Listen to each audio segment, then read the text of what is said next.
ఈ వీడియోలో ఇప్పుడు మీరు మాయి కి బగియా చూస్తున్నారు. ఇది ఎక్కడ ఉందంటే మధ్యప్రదేశ్ రాష్ట్రం అనుపూర్ జిల్లా అమర్కంటక్లో ఉంది. నర్మదా కుండ నుండి 5 కిలోమీటర్ల డిస్టెన్స్లో ఉంది. మాయి కి బగియా అనేది నర్మదా దేవతకు అంకితం చేయబడిన చెట్ల సహజ తోట. నర్మదా పరిక్రమ అంటే నర్మదా నది పొడవునా నడిచే యాత్రికులు ఇక్కడ ఒక రాత్రి బస చేస్తారు. నర్మదా పరిక్రమ చేయడానికి 3 సంవత్సరాల 3 నెలల 12 రోజులు పడుతుంది. ఆ స్టెప్స్ అవి దిగొచ్చిన తర్వాత మనకి ఇలా చిన్న చిన్న టెంపుల్స్ ఉంటాయండి. అమ్మవారి టెంపుల్స్, శివాలయం అన్నీ ఉంటాయి.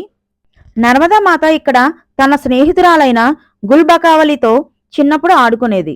ఈ తోటలో మామిడి చెట్లు, అరటి చెట్లు, ఇతర పండ్ల చెట్లతో పాటు గుల్బకావలి, గులాబీలు మరియు ఇతర పూల మొక్కలు ఉన్నాయి. నర్మదా మాత ఇక్కడ రోజు పువ్వులను కోసుకునేది.